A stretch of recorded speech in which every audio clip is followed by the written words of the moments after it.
jours avant les élections waaye ñu toog ba ñetti fan ñu jox leen ko ñu sëgg ci. Birame Sène toog na fii Georges toog xam nga Waly il a dit que ni fichier bi depuis 15 jours mooy veillu élection yi bi ñu ko invité il a dit que ni ñoom 15 jours avant fichier bi disponible woon na mais nag am na ci coalition yu nga xam ne jël nañ ci jour bi am ci ñoo xam ne bàyyi nañ ba 4 jours je pense en tout cas daal cité na ko. mais Aldiouma Sow toog na doon laajte li nga xamante ne moom moo di fichier boobu. Issa tey jii bu fekkee ne ni ko Pape waxee fichier bi suñu déggee Bara Gaye tey jano ak taskatu xibaar muy wax ne foofu ci Yëmbal Kër Massar ak yooyu dolli nañ leen ci seen fichier lu toll ci 4000 et quelque ci loo xamante ni ci diggante local yeeg loolu.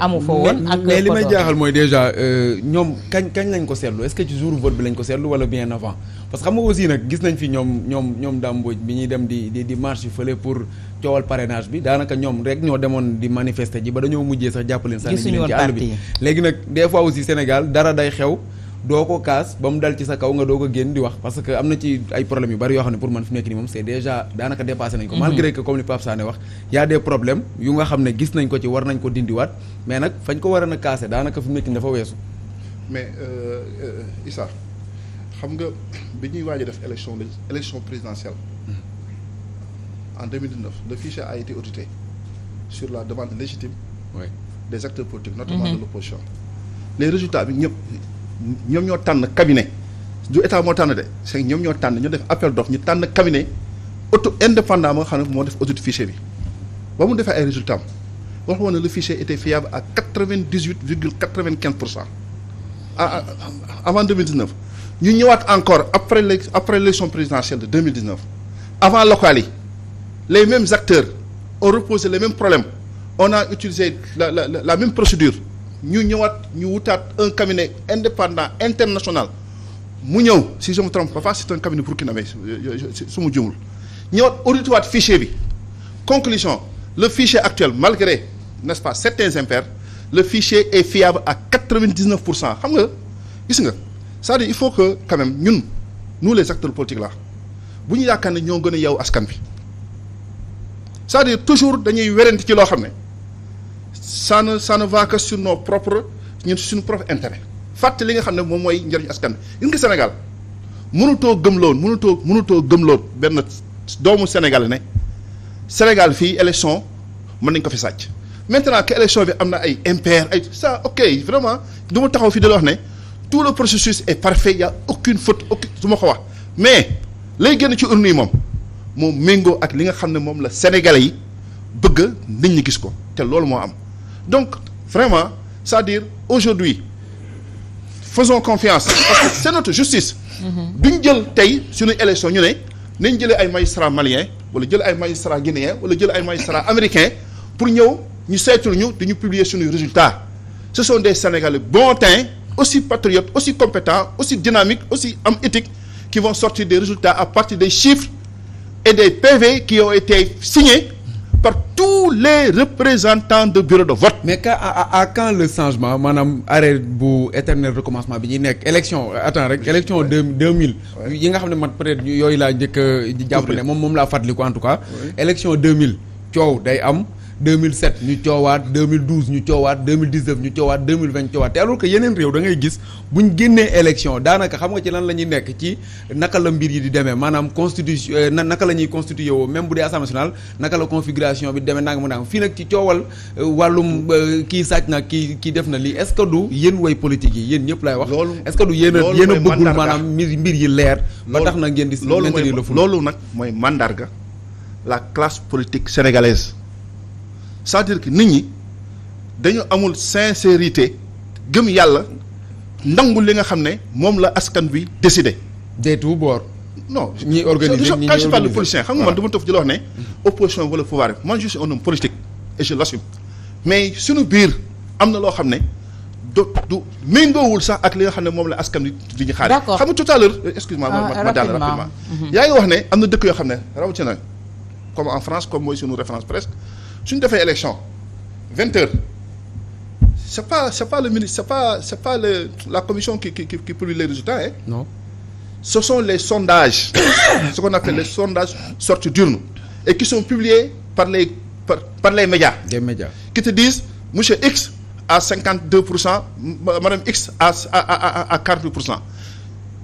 doy na pour ñëpp ne félicitations nangu naa ne daanu naa parce que ils savent que les sondages qui sont faits sortis d'urne marge d'erreur plus de 1% la suñu demee 3-4 jours après commission bi nga xam ne moo war a publier résultats yi su ko génnee daanaka loolu lay méngoo mais aujourd'hui y en a qui disent que le ministère de l'Intérieur au Sénégal war a organiser élection mais ça c'est un recul démocratique dans un pays démocratique dafa far non question far non attendez mais depuis mais non question far dama ne Abdou Diouf bi muy daanu mais c'est son ministre de l'Intérieur qui a quand même organisé les élections Abdoulaye Wade bi muy daanu en 2012 c'est son ministère de l'Intérieur c'est son ministre qui a organisé les élections mais ñi nekk ministère de l'Intérieur du ñu ay sénégalais mais pourquoi ñun ñu yaakaar ñun ñu toog ci plateau toog suñu kër ñoo gën a am jikko bu baax ñun ñoo gën a patriote ñun ñoo gën a ñu nekk dans l'administration en général.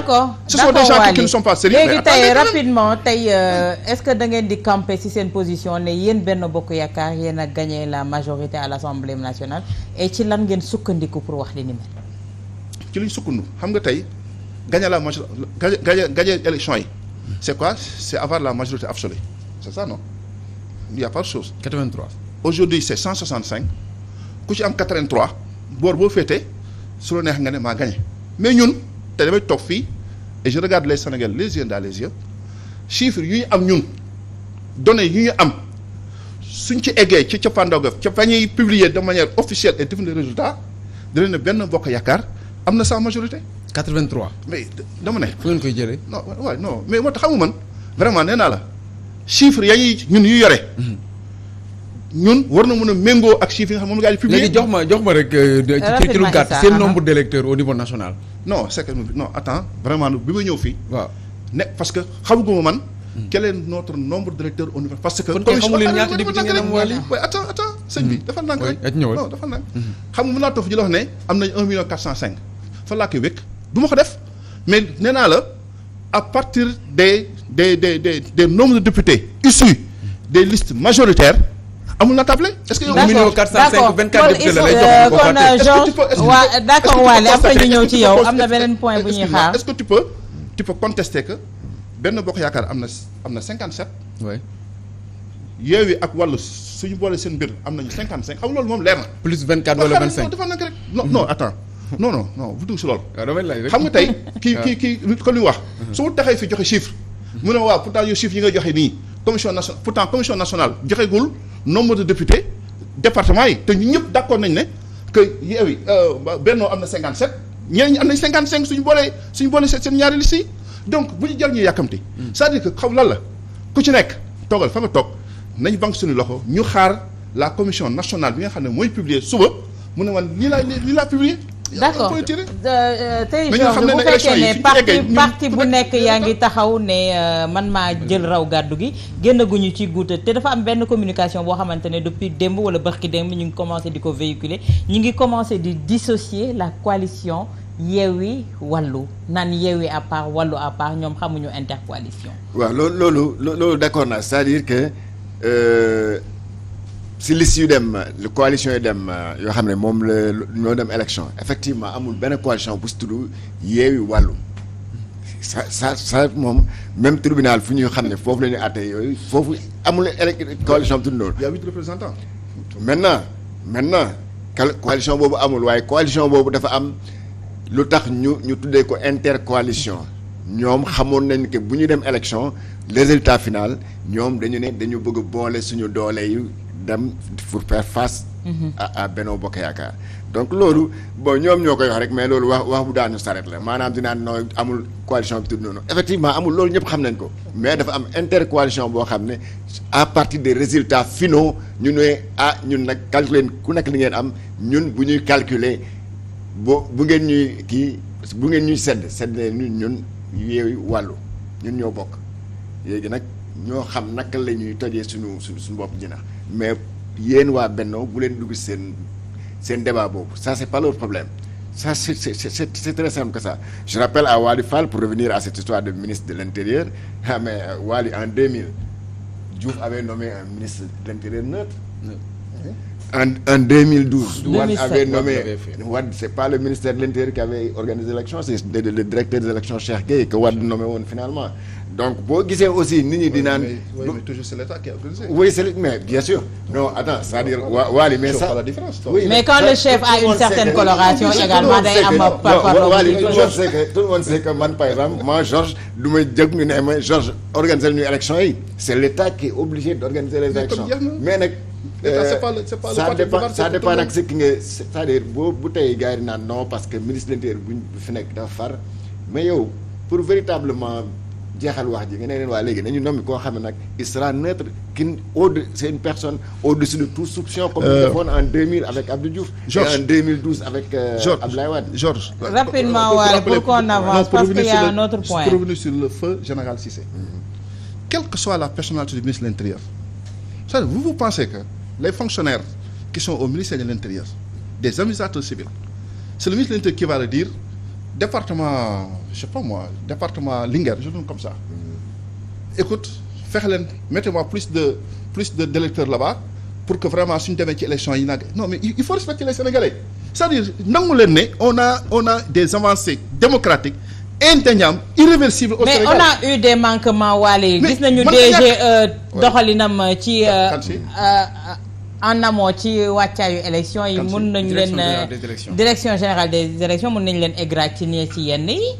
mais non attends mais c'est pourquoi je vous dis le système est bon mais il n'est pas parfait. waaw kon tey nangul ne war nañoo taxaw laajte la neutralité. c'est pas une question de nomination d'un ministre de l'Intérieur. D'accord. C'est une question de système. D'accord. Donc, et mieux pour répondre aussi à mon ami Georges, c'est-à-dire au niveau il y a combien de listes qui étaient parties en compétition? Il y a 8 non? Oui. Est-ce que c'est 7 listes qui sont parties en compétition ou bien c'est 8 listes qui sont parties en compétition? C'est 8 listes. kon juróom-ñaar listes ñu yor compétition. bañ demee fële ca commission nationale ya commission départementale est-ce qu'il y avait 7 représentants wala il y avait 8 représentants? Il y avait 8 représentants non? Normalement. Maintenant que ñoom su leen neexee am nañ ci droit ñu ne suñu eggee ci assemblée nationale dañuy créer suñu intercoalition samay député ak suñuy député ñu ànd mais personne ne peut les mais loolu quand même c'est le droit. léegi officiel cohabitation bi kon moom ngeen di éviter foofu noonu. officiel cohabitation mooy que ni quel que soit alpha ñoom bu fekkente ne dañoo teg fii Yewwi teg fii Wallu yéen ay jiitu. non attends non dama ne. avec le système rawgat non fi ñu toll nii ci résultat yi. su Yewwi jëlee ay député am. waaw wala jël ay député am nañ ci droit vraiment il faut nit ñi am nañ ci droit ñu boole seen député nañ dañuy créer benn say ils n'ont pas la majorité absolue. D'accord. comme que jarul coow lu bari. D'accord ñu ñëw ci beneen point bi pour wax ci gouvernement gu yees goo xamante ne dañu waxoon après législative yi ñu ngi koy xaarandi xamuñu lan moo ci